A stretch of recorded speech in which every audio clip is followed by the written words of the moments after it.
Hello mga ka-viewers, welcome back ulit sa ating channel mga ka-viewers. So tayo po ngayon ay may repair. At itong i-repair ko ngayon ay ano to mga ka-viewers, ito ay biniak ko na yung kanyang glass. So ito pala ay isang solar, ayan o. Solar, ano tawag dito? Solar floodlight ba tawag ito? Floodlight. Ayan. So ito na po, ito ay sa akin to mga ka-viewers, matagal ko na itong nabili sa tawag dyan sa magbobote. So ngayon ay ano siya, kasi kailangan ko ng ano din sa tindahan ko. Wala akong solar sa loob, sa labas lang mayroon. So ito gagamitin ko sa loob. So ito pong video na to ay para din po sa mga gustong mag DIY na mayroong mga ganito na hindi na hindi na nagcha-charge. So ito naman pag may supply nakakunik yung panel ay nagre-red to mga ka-viewers. Nga lang problema niya, pag ginagamit na natin sa gabi, hindi na iilaw ito. Yan po ang problema nito mga ka-viewers. Yan po. So pero bago pa tayo dyan mga ka-viewers, tuluyang mag-start dyan sa ating repair ngayon. So sana po wag niyong kalimutang sa mga bago pala dyan.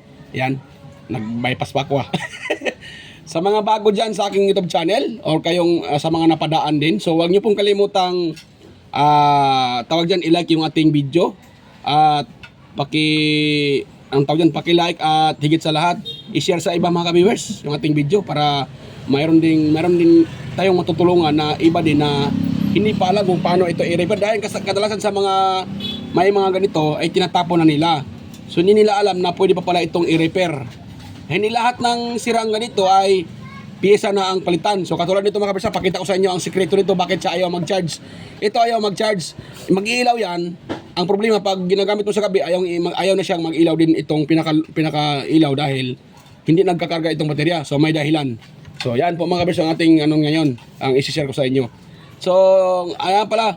So huwag niyo rin kalimutan mga ka-viewers na i-subscribe yung aking channel. Ayan, kayo po ay inanyaan ko na mag-subscribe sa aking YouTube channel at ipakipindot na rin yung bell button mga ka-viewers. Ilagay nyo rin sa all para kayo po ay ma-notify sa mga video tuwing ako mag-upload ng bago mga ka-viewers.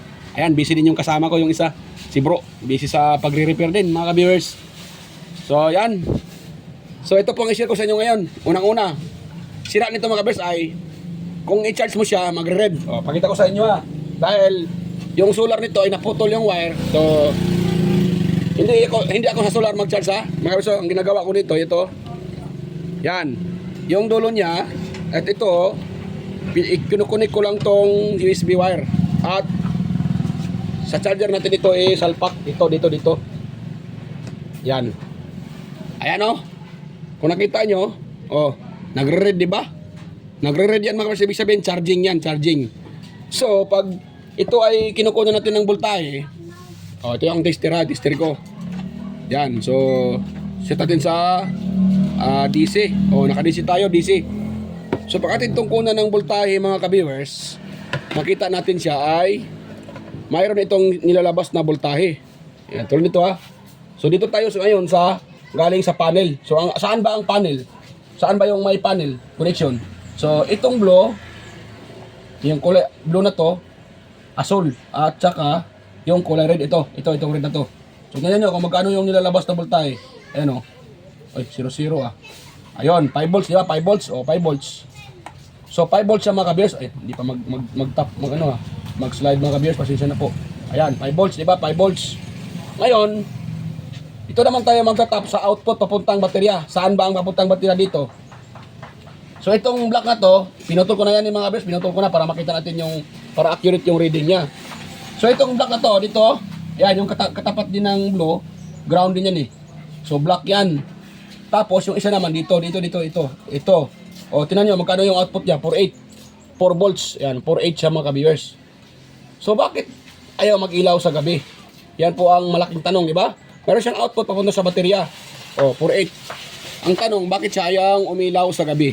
So ang rason mga ka-viewers, ito ay inopen ko na kanina dahil para maipakita ko sa inyo. So ito po.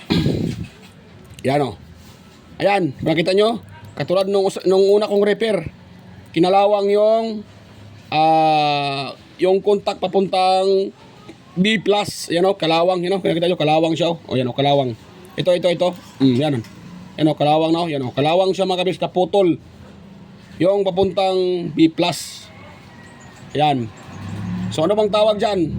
Ano yan mga kabiyers? Tabing wire. So tawag niyan, tabing wire yan. Yung mga nilalagay dito na parang lata. Tabing wire po ang tawag dyan. So naputol yung tabing wire. So nangyari, wala nang voltahe na makakapasok dito sa baterya galing sa ating BMS. Yan. Kahit itong BMS ay naglalabas pa siya ng voltahe papunta sa ating baterya, useless lang. Alam niyo ba kung bakit? Putol yung tabing wire na connection para papuntang positive side. So putol, kaya ayaw mag-charge. So ang mangyari dyan, iilaw yung ating ito, iilaw siya, you know, iilaw. So nagta-charge yan. Nga lang, hindi makakarating dito sa pinakabaterya yung voltahe dahil putol nga siya. Yan. So yan po ang dahilan mga kabiyers ha. Yan, tip ko lang sa inyo, pag mayroon kayong ganito na naputol na ayaw nang umilaw sa gabi, pero pag i-charge nyo, nagre-red naman siya. Ibig sabihin yan mga kabiyers, pag nare-red, buo yung inyong pinaka-panel, yung ano no, yung pa-square na nilalagay sa atip. Yan, solar panel po tawag dyan. So pag ganito na umiilaw siya at nakakonect yung pinaka-panel dito sa kanyang connector, so ibig sabihin, huwag niyong pag-hinalaan yung panel.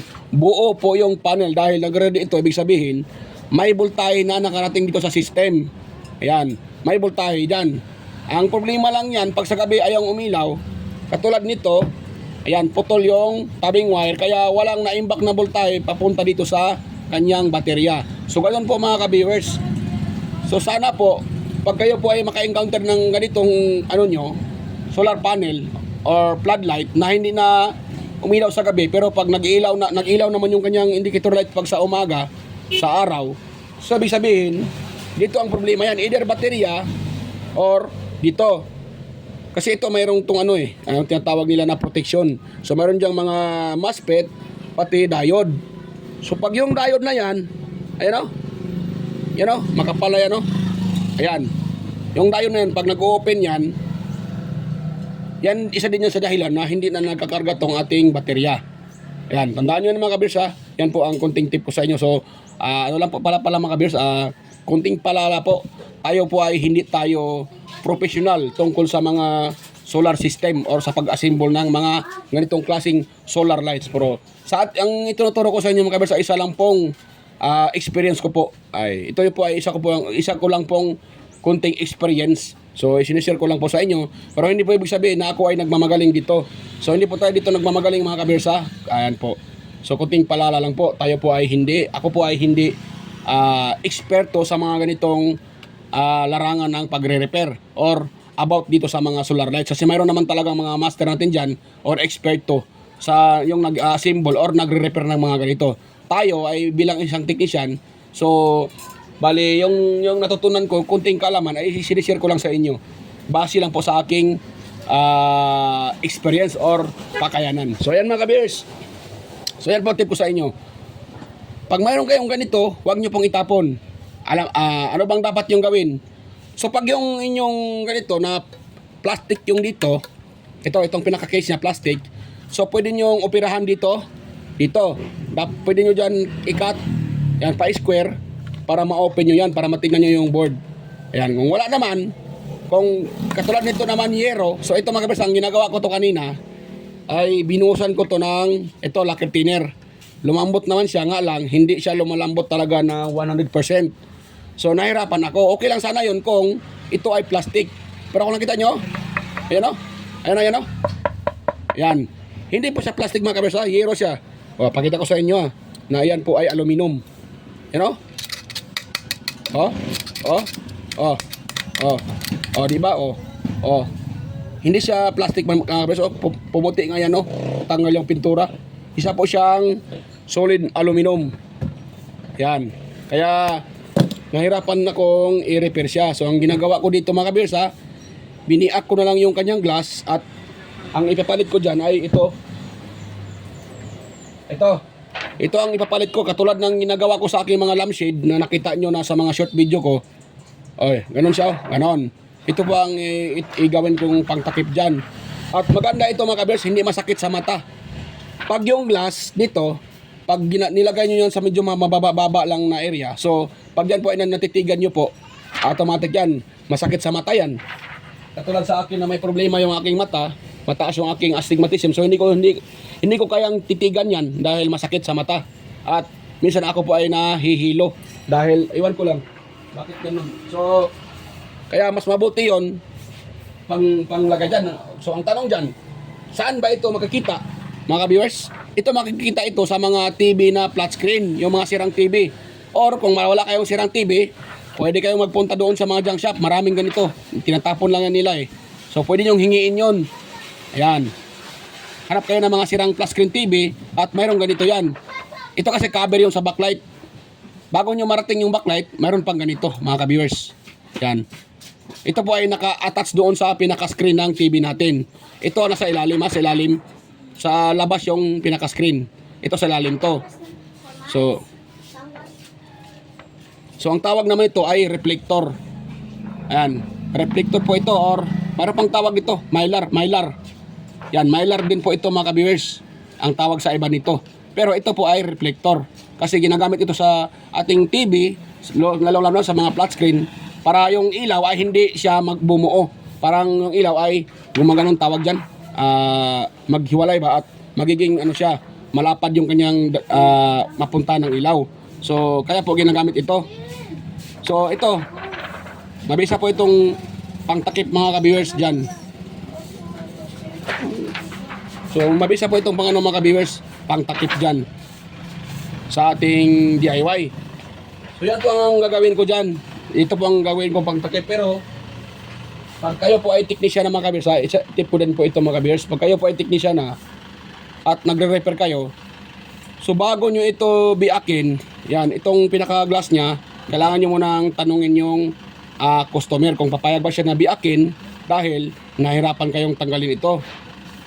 So kung nahirapan kayo mga viewers, natanggalin yon, kailangan yung pakipag-usap, ang tanungin nyo muna yung customer kung okay lang ba sa kanya na biakin nyo.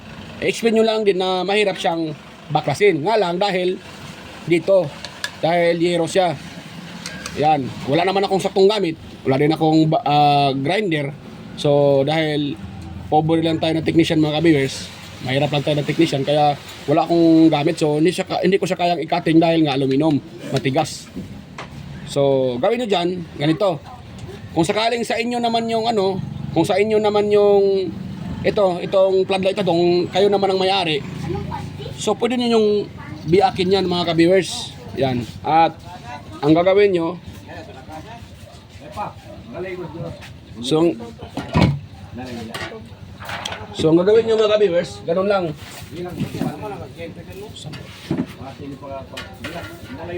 So yan mga ka-viewers, ang gagawin nyo dyan, ganito lang.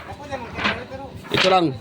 So mag-cutting lang kayo, ihulman nyo na ito, na dapat dito yan magtapat yung ikakating nyo. Ino lang na dito yan matatapat yan pa-square din. So pag lagyan nyo lang ng glue stick. Ang ginagawa ko dyan ay glue stick lang mga kabis, glue stick lang. Yung glue stick nilagay ko dito, tapos ito yan, ganun ko lang. So pero ano yan mga kabis ha, pag yan po ay ganyan yung sit up nyo, hindi nyo na po ito pwedeng ilagay sa labas. Yan, dahil pwede po yung mapasukan ng tubig.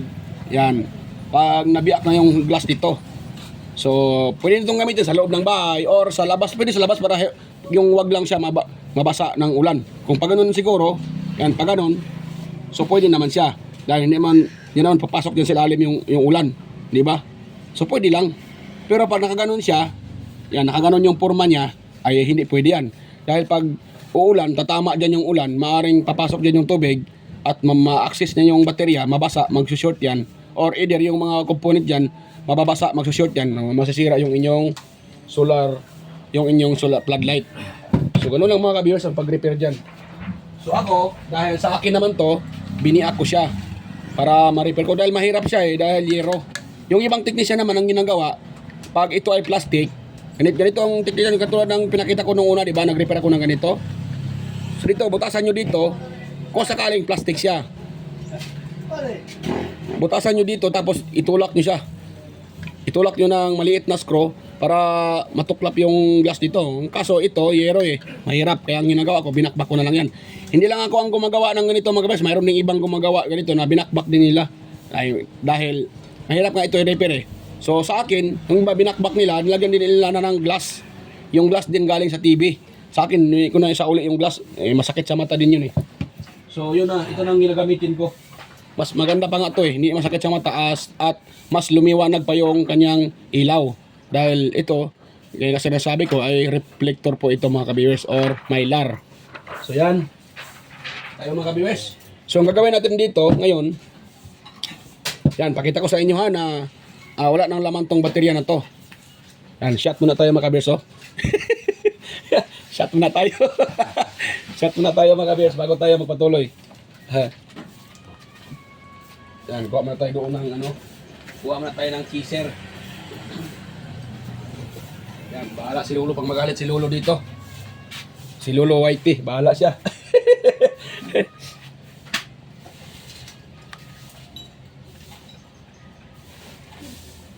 Ayun. Mga viewers. Yan. So ngayon ang gawin natin dito, ititest po natin itong ano mga viewers. Itong tawag dyan, ating baterya. Maniwala kayo na wala na talaga tayong makukuha ditong voltahe dahil sa kadalanan na walang karga yung baterya. Iwan ko lang kung sa pinaka-baterya sa lalim kung mayroon ba to. Ititest natin yan. So bago yan, nakalimutan ko palang i-plug yung aking soldering iron. So i-prepare ko na po ito para pag magsolda na, mainit na yung ating soldering iron mga ka-viewers. Ayan, so itong video na to mga ka-viewers ay ano din to.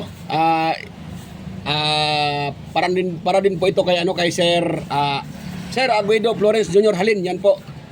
Or aka vlogger, ang tawag yan, ballpen teacher vlogger ng Quezon City, Sir Aguido. So ito na po yung video sir, yung request niyo po sa akin na i-repair ko po ito at paano ko siya i-repair. So hindi ko lang nga siya may pakita dito sa video na to kung paano ko po ito sinisit up. So bukas siguro magkaroon ito ng part 2 dahil ngayon medyo hapon-hapon na, tapos ano din mga ka-viewers, wala akong wire na maghanap ako ng wire na gagamitin dito dahil kailangan tong mahaba na wire eh. So wala akong wire na para dito, so siguro magkaroon pa ito ng part 2. So sa part 2 na to, ipakita ko lang sa inyo kung paano ito nire-repair. So iba naman yung pag-install. Ipakita ko rin yung sa inyo yung time na mag-ilaw na po ito mga ka-viewers, yung nasa ano na doon sa tindahan ko. So yan mga ka-viewers ha. Ngayon, i-test natin tong kanyang baterya. Yan. So, sinadya ko talaga ito na ganito, mahaba-haba nga siya, pero gusto kong i-explain sa inyo kung paano yan gawin. Dahil, hindi naman magkapareho yung katulad ko na nag-tutorial. So, yung iba baka hindi nila ini-explain ng maigi. So, yan dito, i-explain ko po sa inyo mga kabir kung paano natin yan nire-repair, kung paano siya i-DIY. So ito mga kabis ha, yung natin test natin ha. O nakasit sa DC yan. O yan o, diba 0-0? O test prod o, nakatatod 0-0. So ngayon dito tayo magtetest sa pinaka-battery. Ito, wait lang, balatan ko muna ito dahil yan. Yun, kinalawang na talaga yung pinaka-contact. Kaya ito ay naputol. So yan, mayroon pang kunting contact dito na hindi pa naputol. So dyan tayo magtatap. Tingnan natin kung mayroon to siyang voltahe mga kabiyers. Ano, dito tayo sa isa. Ano? Yan, sa ano na to, sa negative. Tapos, tayo sa kabila, sa positive. Ayan, titigan nyo yung tester kung mayroong mariread yan. Ayan o. Ayan, di ba? 2.1 volts mga ka-viewers. So, ibig sabihin, medyo drain na yan siya dahil itong baterya na ang tawag pala nito ay lithium phosphate. So, ito po ay mayroon siyang maximal voltage na 2.3. Ayan mga ka-viewers yung kanyang maximal voltage. Minimal pala, minimal. So, pag ito ay na full charge, aabot ng 2 point something ata, mga 2.5, 2.6. or 3 volts ata. Parang ganun na. Yung kanyang full charge. So kung yung naread natin na 2.1, ibig sabihin, drain po yan mga ka-viewers. Mababa na po yung kanyang voltahe. Yan. Yan po mga ka-viewers. So ibig sabihin, drain na yan. So gawin natin ngayon, jumperan ko yan dito para magkaroon yan ng contact. So ganun lang kasimple mga ka-viewers. So paano ba yan jumperan? Dahil meron tayong kiskisan natin yan. At magkuha tayo ng wire. Tap natin dito mga ka-viewers. Yan, ganun lang po ang pag-repair ng ganitong klaseng baterya. At pag-connect mga ka-viewers na sa mga simpleng paraan lang. Yan. So, malaking tulong din ito mga ka-viewers sa mga katulad ko na mahilig mag-DIY. So, malaking tulong ito. Dahil ako naman mga ka-viewers, hindi naman sa ako po ay nagmamayabang. Ako dito, yung ginagamit ko na ilaw ay solar mga ka-viewers, lalo na sa gabi. Solar. Nga lang, hindi nga karamihan dahil yung aking solar ay ano lang yan. Nagdepende lang yan sa makukuha ko sa junk shop. Yung mga na bibili ko sa magbobote, so yan po ang aking nire-repair at ginagamit. Dahil mahal naman mga ka-viewers pag bibili tayo ng bago nito. Yung mga ganito, aabot ito ng mga 1 plus or 800 siguro sa online. Pero yung mga nilalako, mahigit 1,000 yan. Kaya medyo mahal-mahal din. So okay lang sa mga mayroong pera. Ay ako tulad sa akin ay medyo kapos din mga ka-viewers. Mayroon naman akong hindi naman din sapat yan. So kapos din tayo sa pera para makabili ng mga gamit o yung mga bagong gamit. Kaya nagtiis tayo sa mga ganito na sikanhan mga ka-viewers. At isa pa, nakakatulong pag ito ang ginagawa natin na nag-recycle tayo, nakakatulong tayo sa sa ating tawag dyan, sa ating ekonomiya. Yan, nakakatulong tayo dahil ito ay patapon na sana pero nakuha natin ng paraan na magamit pa siya uli. Kaya malaking tulong talaga yung mga technician mga ka-viewers or yung mga DIYers. Malaking tulong, malaking ambag tayo doon sa ating ekonomiya. Dahil imbis na maitapon ito at malagay sa basurahan, so dahil na-repair natin siya, hindi ito natapon. So nakakaiwas tayo sa basura. Di ba? Ganoon lang kasimple mga ka-viewers. So kuha tayo ng wire. Yan, so na yung mga wire. Pagbuwang na. Nalasing ata yung wire. Bro. Nalasing yung wire. Nalasing yung wire. Kagwang na mga viewers. Yung wire pa talaga. Yung wire pa talaga ang nalasing Kagwang na de bro. Ay.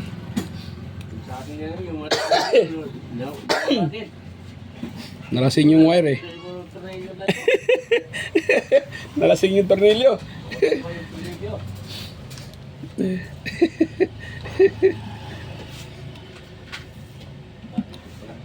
Nalasing daw ang tornilyo mga ka-viewers, sabi ni bro. At itong tornilyo na to nalasing.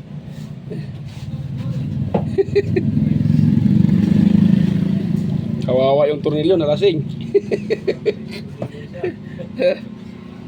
Ayan, so yan mga ka-viewers, tuloy tayo dito. Lagyan natin ito ng soldering lead dahil mainit na itong ating soldering iron. Nalasing pa yung tornilyo bro. Yan. Isang tornilyo, isa pa talaga yung kailangan natin. Yun.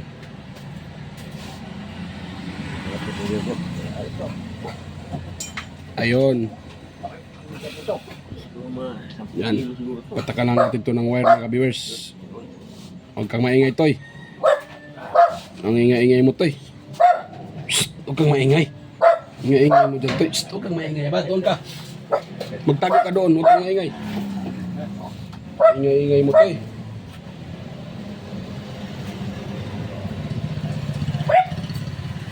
Huwag kang maingay ba?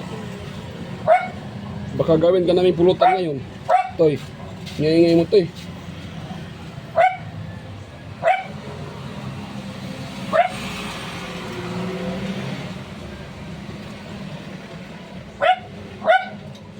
Maingay ba?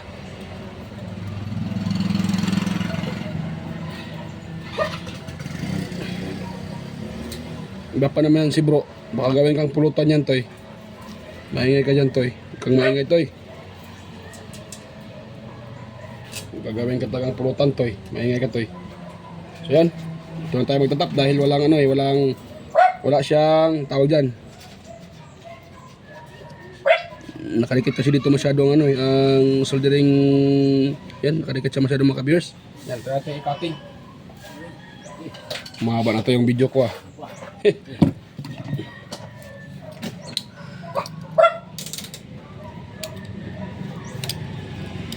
Yan.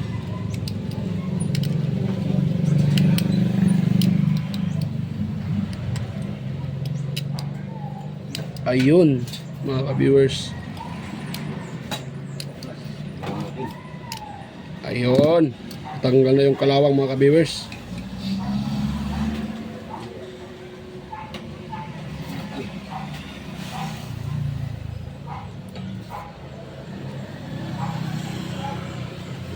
Yung ating soldering iron. Baka nalasing din yung soldering iron. Okay. Baka nalasing ang soldering iron din.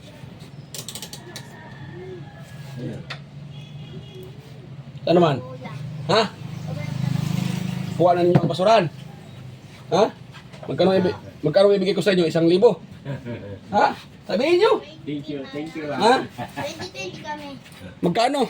2020 kami. 1,000. Naku. So, yan. So, parang hindi ata dumikit yung nilagay kong ano, soldering lead ah. Kagwang ng mga ka-viewers. Nalasing yung lead ko, nung lead ko.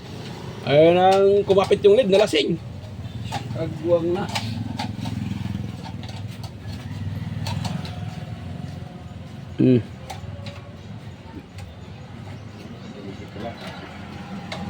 Yan, natanggal na yung ano, yan o. Yan, natanggal na yung dumikit na kinalawang na ano, na ang tawag dyan, tabbing wire, ayan. Tanggal na yung mga kabers, yung tabbing wire. Dahil natanggal na, so kailangan nating tapan ng ibang koneksyon. Yan. Pasensya na mga kabers, tayo po ay hindi ako professional na maghinang. So baka mayroong magsabi sa akin dyan na naku ka, technician ka, hindi ka pa pala marunong maghinang. Totoo po yan mga kabiyos, hindi po talaga ako marunong maghinang. Inaamin ko yan. Pero sa akin naman, pag dumikit lang yung hinihinang ko at hindi naman ang didikit-dikit yung ibang kontak, so okay na yan para sa akin. Pero pag gusto nyo din na paano matutong maghinang yung mga pang ano talaga, pang malakas ang paghinang, so meron din namang ano dyan mga kabiyos. Meron din namang nag-tutorial about sa paghinang. Paano yung paghinang ng yung medyo anong tawag dyan, pang professional ba yan, yung kasama ko si bro, yan marunong maghinang yan. Tayo ay hindi tayo marunong maghinang mga ka-viewers. Ako ay hindi ako professional sa paghinang, paano maghinang. Sa akin basta mahinang lang, pwede na yan. Oo, importante dumikit lang siya. Kahit hindi maganda ang pagkahilang. Basta dumikit lang. Dahil ang totoo niyan mga kabers, no, sa una-una pa lang medyo hindi pa tayo marunong, pero pag magtatagal-tagal na medyo makukuha na natin yung technique sa paghinang. So ako naman talaga ay kahit maabot na ako ng ilang taon, pero hindi ko naman talaga pinukusan yung technique sa paghihinang. Basta ang alam ko lang ay mahinang ko lang yan, pwede na yan para sa akin.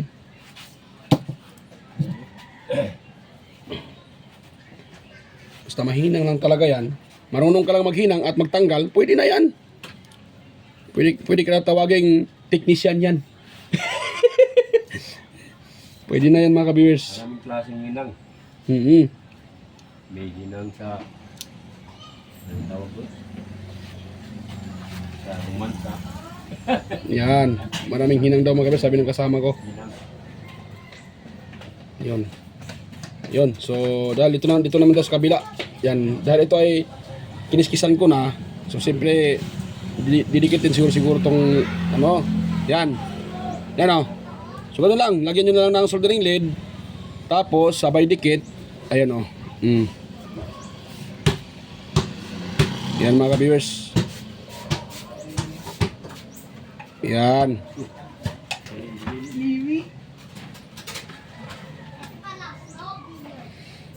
Ayun, nahinang na at nadikit na rin. Ayun, di ba? So, wag kayo mag-alala, mayroon naman tong insulator, oh. Ayan, mayroon yang nilagay na insulator paper. So, safety yan mga kabiyers. At lagyan natin yan ng tawag dyan, tape. Kahit ano lang, masking tape or packaging tape, pwede. Basta tape. Yun. So ngayon, try natin itong i-test ha, dito sa dulo na to. Kaya na wala yung dalawa yan ha, walang ma-reading yan. Ngayon, pakita ko sa inyo. Dahil nahinang naman yan, so ngayon tingnan natin kung mayroon na bang ma-reading yan mga kabiyers.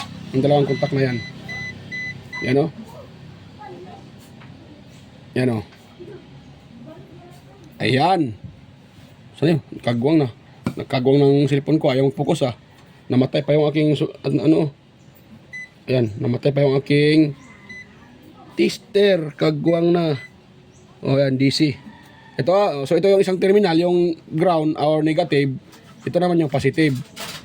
Ayan. Wala pa rin mga ka-viewers dahil lobat. Lobat siya mga ka-viewers, kaya wala. Pero, sa tingin ko, mayroon pa siguro, mag-ano pa yan mga ka-viewers. Try ko yung i-short itong contact, itong negative. I-try ko itong i-short ito sa negative ito. Dito. Ayan. O, naka-short na. Para, tawag dyan. Baka nakatulog yung ng BMS. Yan, wala pa rin siya mga kabiyers. So, kailangan natin itong i-charge mga kabiyers para magkarga siya. Kung hindi, papalitan kong itong BMS ito. Meron naman ako mga BMS dyan. Kung hindi pa rin ito magkarga, dahil yung ititest ko dito, ito mayroon naman siya. Dito. Diyan. At saka dito. Yan, mayroon na. Yan. So, 2.1 volt. So, alam naman natin, pag yung BMS ay lobat na yung baterya, so hindi na siya naglalabas ng voltahe mga ka-viewers. Yan po ang konsepto ng BMS or Battery Management System. Yan po ang ibig sabihin ng BMS. So, ang konsepto ng BMS ay pag lobat na yung baterya, hindi na siya naglalabas ng voltahe para itong pinakabaterya natin ay hindi madidrain. So, ganun po siya mga ka-viewers. Meron po siyang tinatawag na auto-draining protection at saka over voltage. Pag ma-over naman yung, para hindi ma-over voltage yung ating baterya, pag na-full charge na yan, automatic si BMS ay pinuputol na niya yung supply galing sa main papunta dito sa baterya. At pag ito na pong baterya ay na-drain, pinuputol din niya yung supply galing sa baterya papunta dito sa output. So ganun po ang BMS mga ka-viewers. Yan po. So yan pong pinapaliwanag ko ay isa lang din po yung pinakasimple na paliwanag mga ka-viewers ha. So yan. So ito ay assemble ko muna dyan, isolda ko dyan. Hindi ko napakita sa inyo, video mahaba na itong ating video. So ito, isolda ko lang dyan, dito. Yan, sa wire na yan, tsaka dito, isolda ko yan dyan. At ito naman, itong kanyang takip dito, isauli ko din yung, sabi ko na para siyang mylar. So yan po ang gagamitin ko dyan, mga ka-viewers. Gagamitin ko dyan. Gamitin kong dyan mga viewers. Gagamitin kong dyan. Nakuryente yung kasama ko. Dahil sa inverter. So ganyan talaga yan. Pag tayo technician, di maiwasan yan. So yan mga viewers. Pakita ko lang sa inyo pagtapos ko ng masimbol mga viewers ha. Ayan, so stay tuned lang mga viewers. So ayan mga viewers. Hindi ko muna siya inasimbol dahil meron pala akong nakalimutan mga viewers. So paano, po yon? Tulad nito mga viewers ha. Dahil ito ay nabili ko lang at wala akong remote nito, so hindi ko siya mapapagana, di ba, mga viewers? So ang gagawin ko dito ay i-bypass ko siya. Hindi ko po siya idaan dito sa sensor. Di ba kung itong wire ng baterya, di ba, itong wire ng baterya, itong pinaka negative, itong itim. So pag isauli natin yan dito, kahit tanggalin mo pa yan, hindi iilaw yan, ilagay mo yan uli, hindi pa rin iilaw yan mga viewers dahil mayroon po itong sensor. So para magamit natin siya na hindi na kailangan ng remote, ganito yan mga kaberso. Kung meron ko nakita dyan, no? Yung dalawang wire na yan. Yung iba, sa iba, tatlo. Sa akin, dalawa lang ito. Yan yung naka-open na yun, yung kasama ng resistor. Diba? Yung resistor dalawa na yan. Itong dalawang contact na to. Yan o.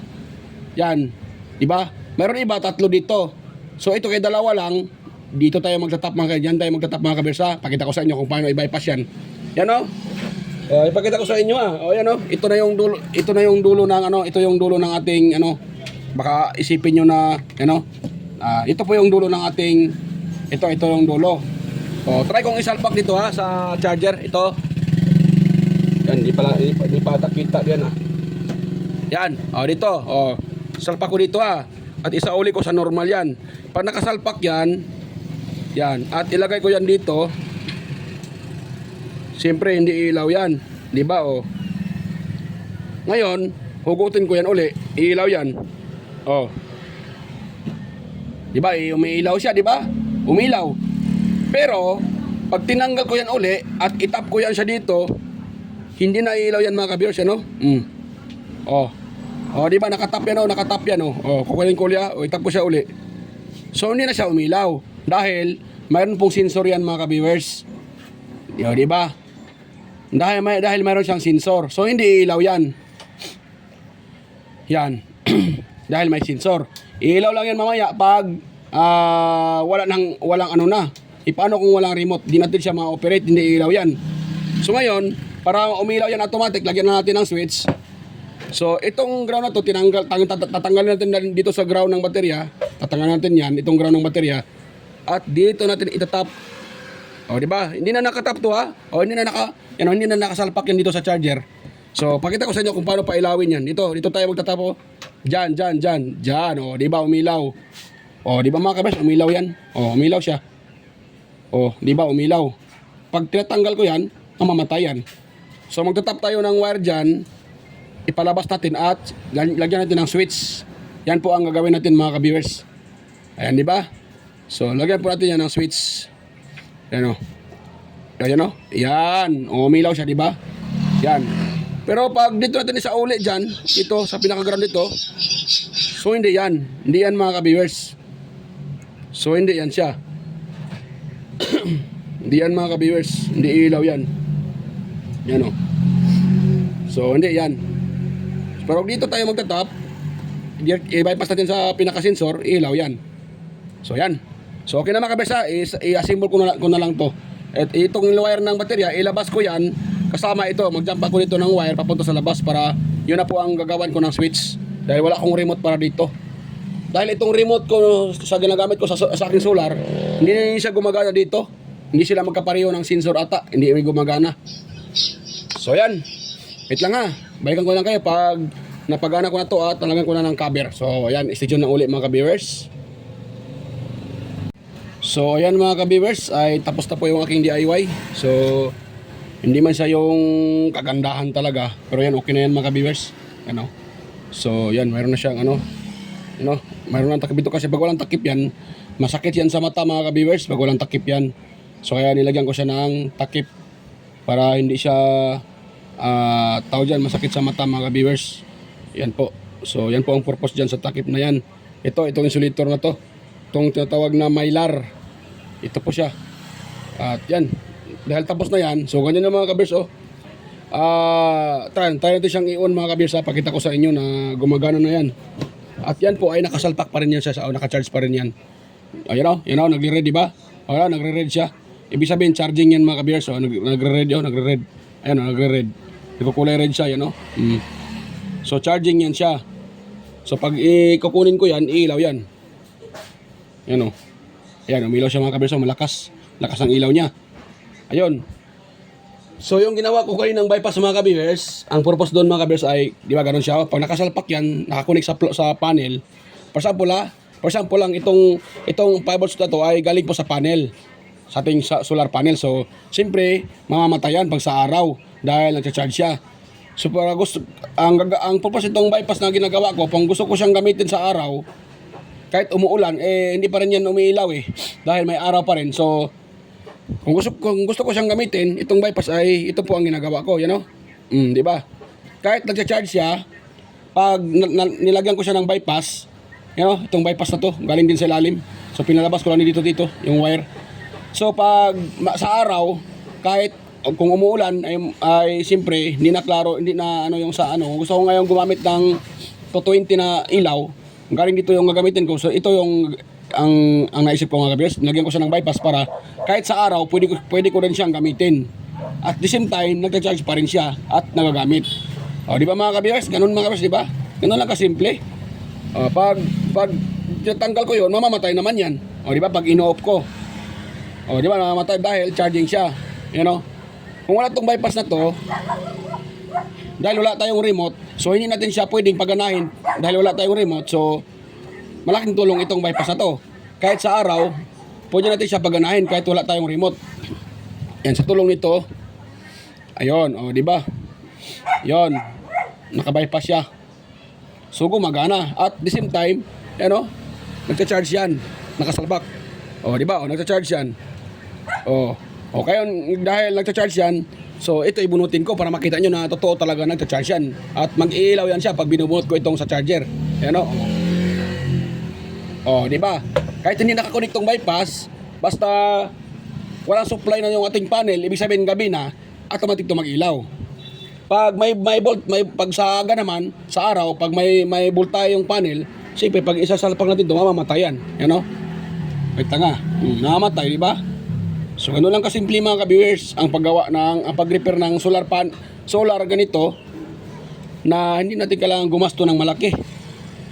Yung nakita niyo yung ginagawa ko kanina doon sa baterya, yun lang ang dahilan bakit ayaw na mag-charge yung baterya.